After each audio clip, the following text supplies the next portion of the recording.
You do respect authority. You're not respecting my authority. You're not respecting me, okay? Well, respect goes both ways. You're just a woman with a robe on. You're a woman, human being, just like I am, okay?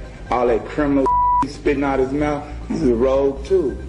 Do you really think it's appropriate to cuss here in court? Do you think it's appropriate to sentence me under this racial program you got going here you call justice?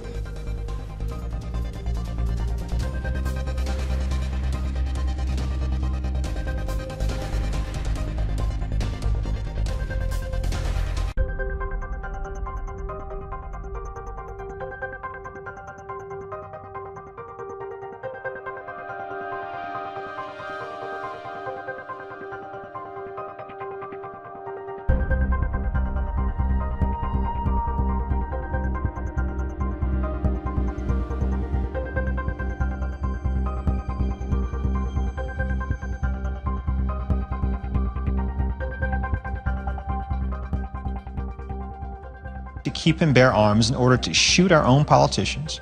We have the right to keep and bear arms to shoot the police, to shoot your local government officials, your state officials, your president, your congressmen, your senators. Yeah. What did you mean by that? I'm simply saying, one of the ways you prevent the misconstruction or abuse of the powers of the Constitution is by letting the people in Washington understand that you are armed. All right, Noble Amir KCL. You complained about discovery. I think I've addressed that. I'm giving you the copies of the indictments, and you said you've never been interviewed. I am sure that Mr. Kiesler can give you now a date for you to be interviewed. Objection, ma'am. I do not require the Office of Public Defense or any attorney at law. Well, you told me that you were complaining that you hadn't been interviewed. No, what I stated was, if he was representation on this case, he has not provided assistance.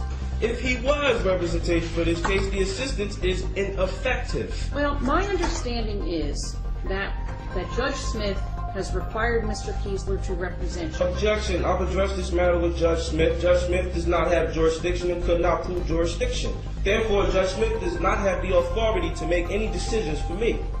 And neither do you. That's the person you're looking for. Please, sir, that is the person. I'm trying to remedy things. Touch me and you will be tried. I'm a peace officer.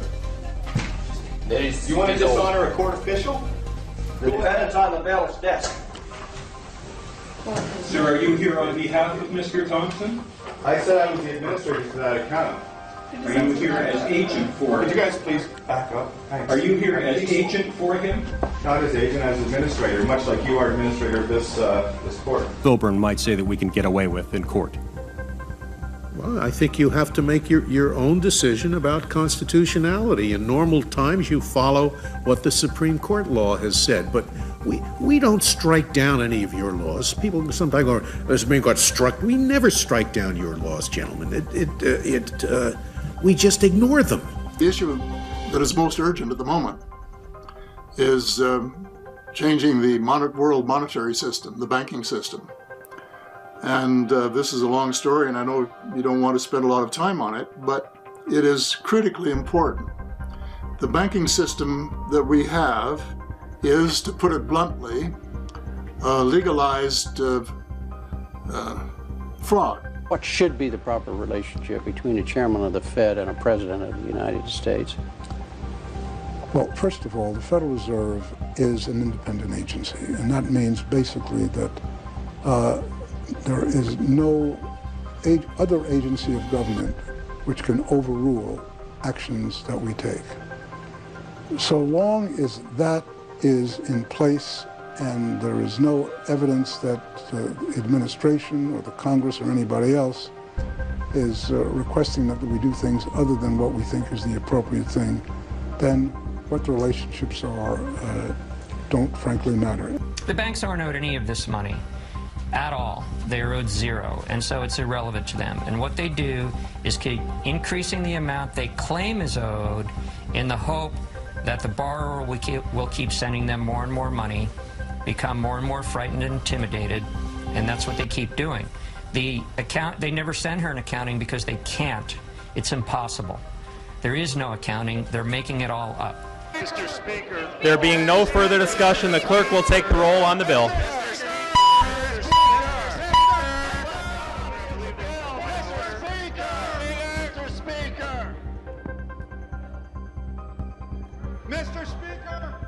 It's 93 pages long, and nobody in this body has gotten a copy of it. They just adopted an amendment of unknown page length that we have not received. We have no idea what's in this bill. What's up, fam? It's your girl Ike here, and I just wanted to do a quick video on, because I know some things that I don't think you guys know. And I want to share it with you because my level of outrage and frustration is at an all-time high. I don't even want to fucking be in this country no more. You understand what I'm saying? I just want to fucking leave. But I need to share this with you. Y'all know I'm a lawyer, I'm a former prosecutor, and I'm currently a defense attorney. I was a prosecutor in Manhattan, New York City. So let me explain to you, because we are getting a lot of feedback about these grand juries that are not indicting these police officers, and you need to understand something. The first thing you need to understand is that a grand jury presentation is an ex parte proceeding. What does that mean, Ike? Don't talk that lawyer shit. Okay, ex parte means one-sided. That means that there's only one side being presented in the grand jury. There is nothing to controvert or contradict what the prosecutor is putting in the grand jury, unless a defendant chooses to exercise his right to testify in the grand jury. And even then, the defendant is allowed to come in with counsel, but you as an attorney, me as an attorney, when I escort clients into the grand jury, I am not even allowed to fucking speak. Do you hear me? I'm not allowed to say shit. If I want to confer with my client, because he might not be sure how to answer a question, we got to step outside and come back in. The grand jury, the entire presentation is controlled, is orchestrated by the prosecutor. The evidence that goes in, the witnesses that go in, how the evidence is presented, the spin. Prosecutors control the grand jury. There's no judicial oversight. Now, that's not till after you got an indictment. There's no judicial oversight about how the case is going to be presented, what witnesses are going to be presented, what charges are going to be presented. All of that is at the exclusive discretion of the prosecutor. Exclusive. If a prosecutor wants to get an indictment, bet your ass they will get it. They will get it, because that saying, it doesn't take anything to indict a ham sandwich, is fucking true. It doesn't take anything, and I'm a former prosecutor. 5 years, I indicted motherfuckers for 5 whole years. Okay? And I'm telling you, it don't take shit to do it. The trials and tribulations of many people accused of criminal offenses are a direct result of not understanding the nature and cause of the accusation. The end result of this lack of knowledge and understanding is that the United States and the states have the largest prison population in the world and execute the most people. Lives and families are destroyed. Family farms are stolen by unscrupulous judges and attorneys.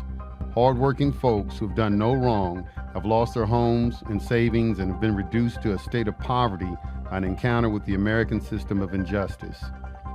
The horror stories are limitless.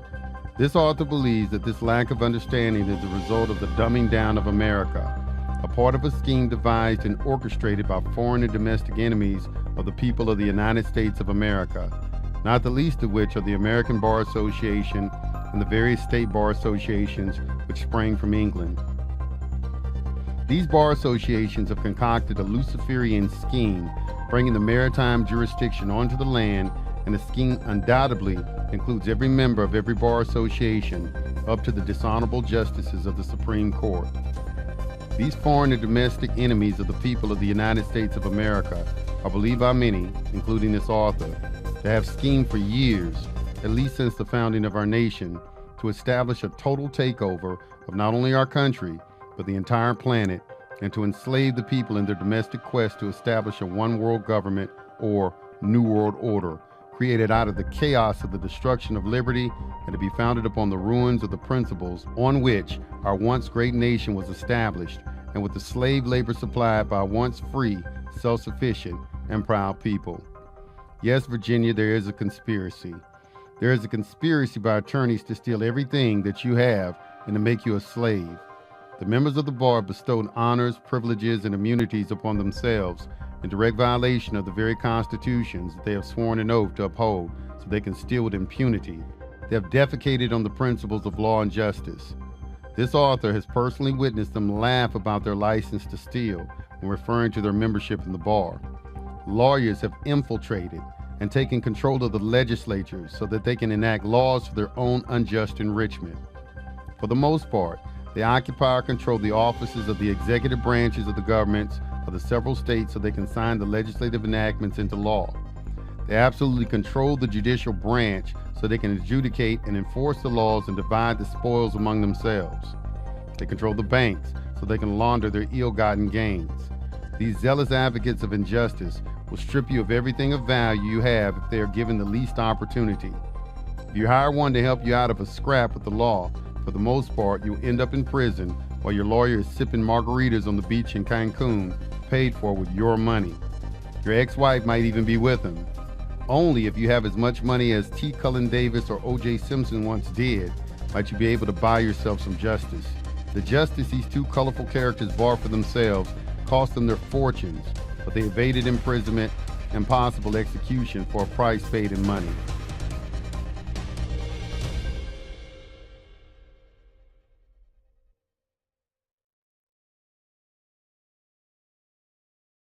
Most people don't have the financial resources with which to bribe the members of the bar, so they languish in prison while the lawyers take what little property they had, plus a bonus from the state for their services. When you go into a court accused of a crime and are inclined to hire a lawyer or accept a court-appointed lawyer to help you out, remember that the lawyer is being paid by the state and is licensed by the state. The judge is licensed and paid by the state. The jury is licensed and paid by the state. They at least have driver's license, don't they? The prosecutor is licensed and paid by the state. If the judge orders a psychological evaluation to determine if you are competent to stand trial, the psychobabblist is also licensed and paid by the state. The cop that accused you and will testify against you is licensed and paid by the state. If you're tried and sentenced to death, the cleric who comes to pray for your miserable soul before the execution is licensed and paid by the state. The guy who sticks the needle in your arm for the euthanasia is licensed and paid by the state. After they inject you with poison, the doctor that pronounces you dead is licensed and paid by the state. Could there be a hint of conflict of interest here? If the reader has ever had any experience with the modern criminal injustice system, the term contempt of court has taken on a whole new meaning for him.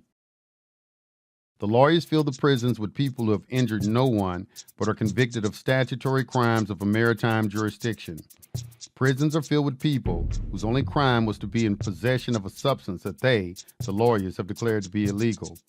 Good parents are separated from their children for attempting to discipline them or because of a divorce. Fathers are in prison because they cannot pay the court-ordered child support. It is blatantly imprisonment for debt. People are in prison for exercising their presumed right to keep and bear arms. People are routinely thrown in jail for non-jailable trafficking offenses, and the Supreme Court in Atwater v. City of Lago Vista, number 99-1408, April 24, 2001, has said it's okay. People are jailed every day for such heinous offenses as not wearing a seatbelt or not paying a motor vehicle registration fee. America, the land of the slave and the home of the free, has more people in prison or more people on death row than any other country in the world, and new prisons are being built every day. And in order to keep these new prisons filled beyond capacity, the various lawyer-controlled legislatures are busy enacting more and more new statutory maritime crimes. Mr. Speaker. There being no further discussion, the clerk will take the roll on the bill.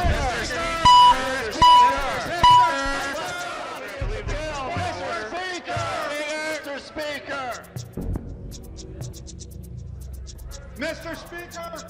It's 93 pages long and nobody in this body has gotten a copy of it. They just adopted an amendment of unknown page length that we have not received. We have no idea what's in this bill. Woe be unto you if you don't pay a tax that is presumed to be due.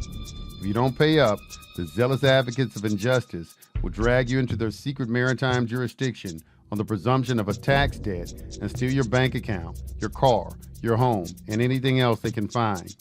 You may even go to prison. So why'd you get locked away? Tax evasion. If you resist too much or know too much, they will send their minions, the police, to assassinate you in broad daylight with impunity. The lawyers protect their obedient minions. These police agencies, whose motto is to protect and serve, get away with murder on a routine basis. Yes, they do protect and serve their masters, the lawyers, very well. This is why this essay must be spread far and wide as quickly as possible. The word must get out. The attorneys will stop at nothing to keep the scheme of their maritime jurisdiction secret.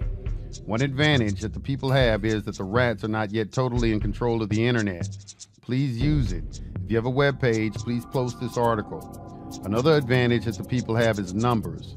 There are more of us than there are of them. The greatest advantage that the people have is the truth. Lawyers fear it. They go to extraordinary lengths to suppress it. If you want to know what fear smells like, find a judge after you read this article and explain what you're about to learn from the succeeding pages. Mail copies of this article to every lawyer, judge, legislature, and sheriff you can, if you know of any who can read. Let the pungent odor of fear waft across the land. They know that once the truth escapes, it cannot be held back, and once again covered with darkness, at least not for several generations. When they are exposed, they will be powerless and vulnerable. People eventually recognize the truth. The truth is light, and the darkness flees from the light. The American people still have a sense of justice, and the lawyers especially fear justice. How have they gotten away with the fraud for so long and managed to keep secret the maritime jurisdiction has come onto the land? The answer is because the lawyers also control the fourth estate, the institutions of religion and learning. The news media aids and abets the esquires by suppressing the truth and perpetrating lies. It is a form of Orwellian mass mind control. The people are constantly fed a stream of propaganda through the network news, the newspapers, the public schools, colleges and universities, all lawyer-controlled, and most especially the incorporated 501(c) churches. Like all other corporations, these churches are controlled by lawyers. The corporations that the people work for aid and abet the lawyers by perpetrating the false truths in their corporate policies. The subliminal messages transmitted are the lies that America is a free country, slavery is abolished, America is the great land of opportunity, there's separation of church and state, and good Americans, and especially good Christians, should submit to the government. It is the patriotic Christian thing to do. These themes never cease. They are constantly bombarded and ingrained into the psyche of the people. Hitler recognized in his work Mein Kampf that if you told a lie and repeated it and reinforced it often enough, the people would begin to accept the lie as a truth. The bigger and more outrageous the lie, the better. After a period of time, when the lie is sufficiently programmed into the psyche of the national consciousness and is accepted as truth, the human mind does a remarkable thing. If the truth is then presented, it will be rejected as a lie. The psychobabblists have recognized this phenomena and termed it cognitive dissonance.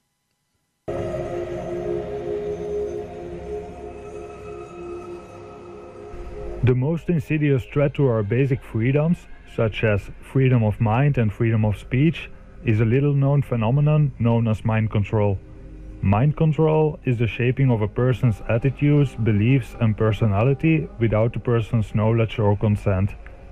The only way to protect yourself from mind control is to understand how it functions. In this video, I will try to explain how governments and many other institutions and companies use mind control on you.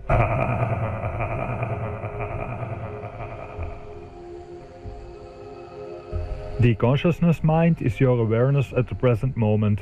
You are aware of something on the outside as well as some specific mental functions happening on the inside. For example, you are aware of your breathing or the chair that you are sitting on. The unconscious mind consists of the primitive instinctual wishes as well as the information that we cannot access. What the conscious mind believes, the subconscious mind acts on. It works like programming a computer. You put in information and the computer will act on it. If you put in wrong information, the computer will still act on it. If a person believes something that is not true, the subconscious mind acts on it. How do we learn? What if I were to tell you that it's absolutely impossible for me to teach you anything? This has been scientifically proven many times. Everything you have ever learned, you taught yourself. People have shown you things, people have given you information, but it was your application of that information whereby then you taught yourself. Who taught you how to walk, eat, work? Think about it. A teacher told you how to do 2 plus 2, but it was only when you understood it yourself that you learned it. We have grown up with the idea that we sit in front of someone and listen because they are the teacher. Who is in control of your learning in this environment? And if you don't expose yourself to this system, can you be smart? Can you learn things? During our childhood, we programmed ourselves with memories and experiences that formed who we are today. I'm sure that you can understand that the school system plays a major role in how we think. And who controls the school system and makes sure every child gets exposed to it? Right, it's your government.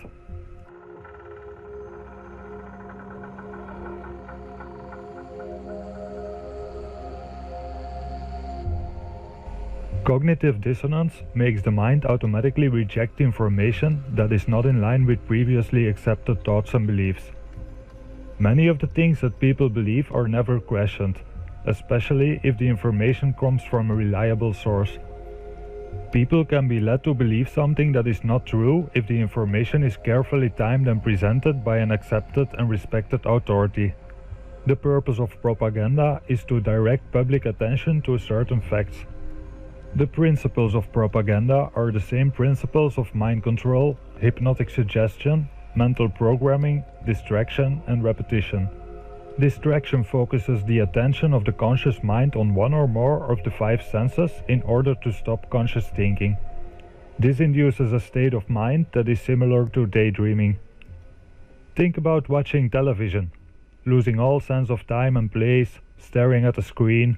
When you stop conscious thinking and your mind goes blank, this is the hypnotic state of mind. It's something that occurs naturally, but can also be induced by clever manipulation.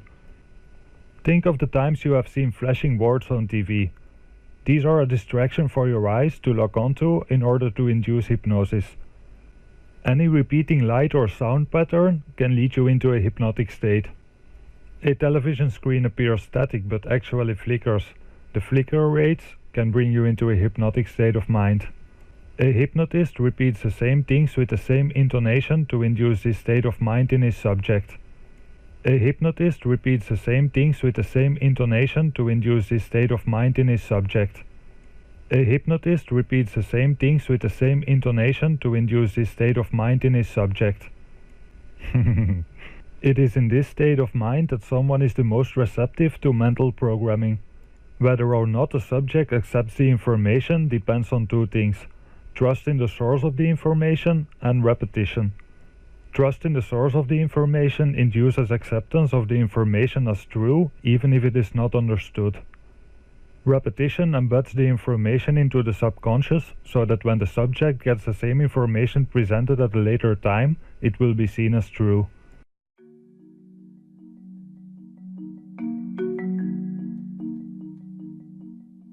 Is it possible to program an entire population to respond to certain words in a certain way? The result of such programming would be a population that is highly suggestible. A newsreader uses the same kind of speech as a hypnotist. The eye contact made with the viewer is also used by the hypnotist. With selective use of different camera angles and video cuts, it's simple to distort the meaning of what someone says. For example, adding in a picture or an emotional expression. We are being bombarded by news articles about terrorism, full of horrible pictures and stories. Think about the word terrorism. How does it make you feel? If you trust the media, then every time they repeat this word, it will grow this feeling in your unconscious mind. You might not believe it the first time, but because they keep repeating it, eventually you see it as an absolute truth.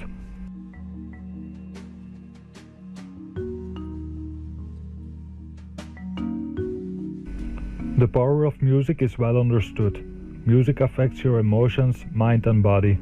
Sound causes changes in breathing, body chemistry, blood pressure and digestion. Fast music will speed up the nervous system, while slow music will slow it down. Even sounds that cannot be heard affect you.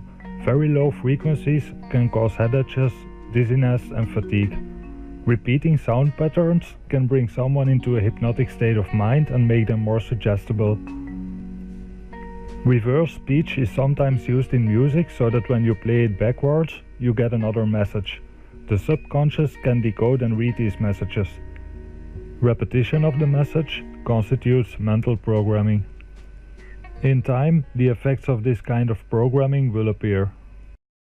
Another method very successfully used by the lawyers to keep their secret under the cover of darkness is the age-old strategy of sending their minions to infiltrate, divide, and conquer any organization of people banding together to resist the present tyranny of the injustice system.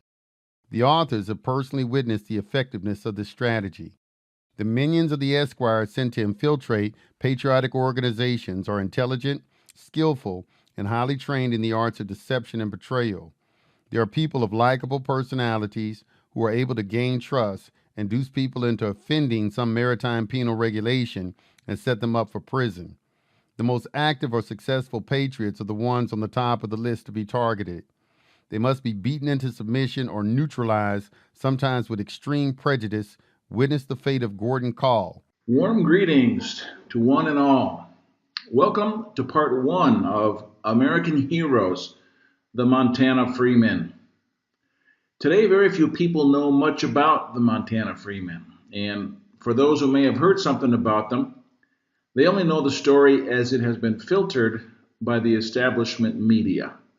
The official story, articles which parrot the same thing, populate the internet. Most people only know what they've been told. Do your own internet research, and what you're going to see, you're going to find headlines and articles using terms like armed and dangerous, white supremacists, militia, domestic terrorists. There have been books written about the Montana Freemen. You'll also find several attempts to tell their story via videos from third parties who have studied them. But today, you're going to hear the story as told directly from Dan Peterson, who is considered one of the leaders of the group, working right alongside Leroy Schweitzer. Let's start with the Gordon Call story. Call was a poor farmer in South Dakota. He had no money to speak of, didn't even make enough to meet the threshold of being required to file. He was poor. He didn't file for many years, and he was never bothered by anyone. He wasn't required to file. He didn't make enough money. One day, after not filing for about 9 years, because he wasn't required to, he went on a radio show, and he stirred up a hornet's nest. The radio station started getting more calls than they ever had from people saying they agreed with Call. He's right. They weren't going to file anymore either. And these calls kept coming and coming and coming. He really stirred it up, and that did it. He was now a target. The feds went after him. Long story short, they put him in prison for a time. He did his time, and he got out and went back to his life. End of story, right? No. The feds weren't satisfied. They summoned him again to court for another attack, more harassment, more intimidation. And he basically told them to take a hike. He ignored the summons. Didn't show up to court. That was his crime. One thing led to another in a story which reads like a very dark and gruesome horror story from Stalin's communist Russia. After being successful in evading intensive tracking and surveillance, he was snitched on and the feds caught up with him. Now, did they arrest him, put him back in jail again? Would be logical, right? No, they didn't do that. This is what happened. A Delta Force team flew out special in a private jet from Washington, D.C. with orders to kill him. Now, they had plenty of opportunities to take him peacefully when he was in town, moving around, and other places. But no, they waited until he was in a remote rural area in the evening hours, and finding him inside a house, they removed the woman who was in the house with him, and they laid down a horrific barrage of firepower intended to kill him just flat out. Now, the house was well constructed, made primarily of concrete. He survived. They went in the house, they found him alive inside. They tortured him, knocked his teeth in, took the butts of rifles and smashed his face in. He had broken bones and bruises everywhere.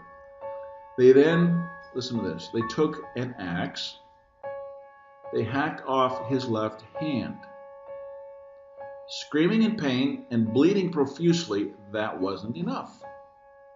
They then hacked off his right hand.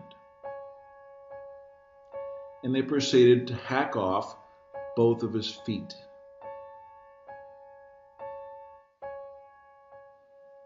That wasn't enough. They then put a bullet in his head from close range.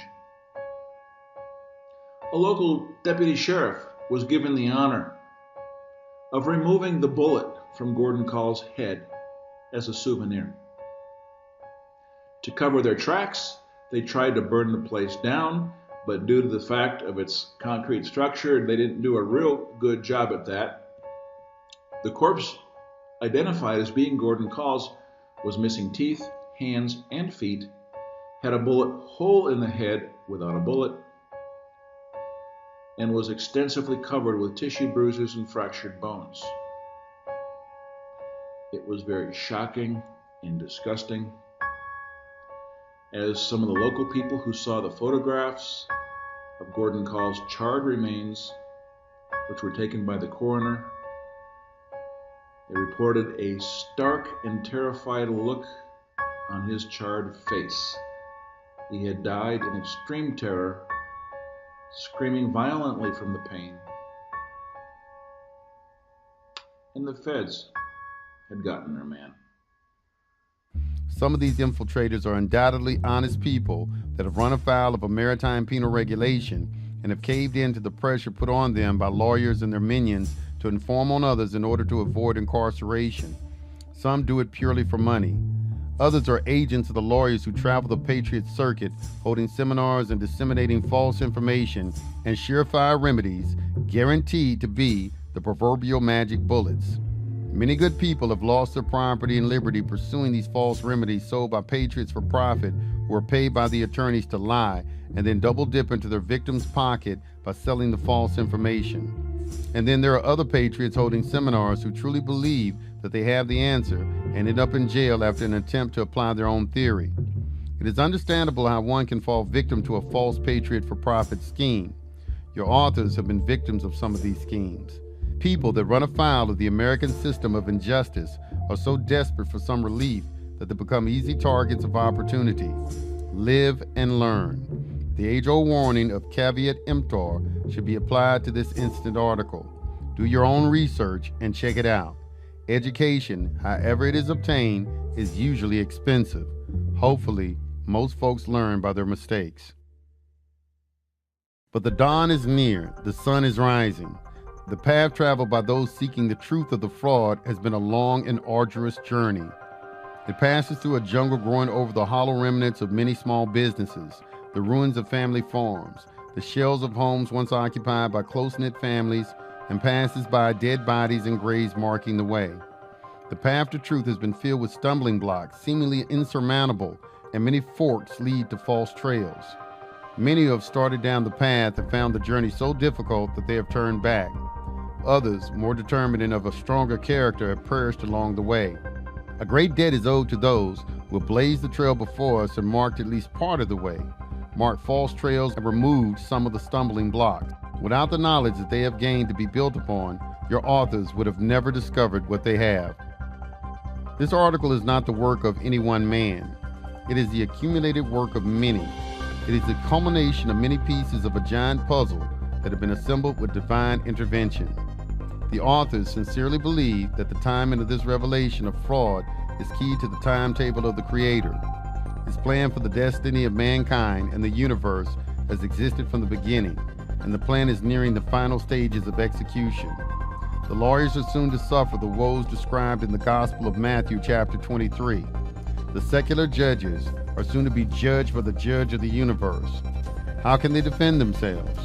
You may be assured that most of all, they live in fear of their own judgment before the supreme judge. They are responsible for their own actions as observed by one jurist in the case of Robin versus Hardaway, 1 Jefferson 109, 1 Am. Juris 2D 14. A legislature must not obstruct our obedience to him, from whose punishments they cannot protect us.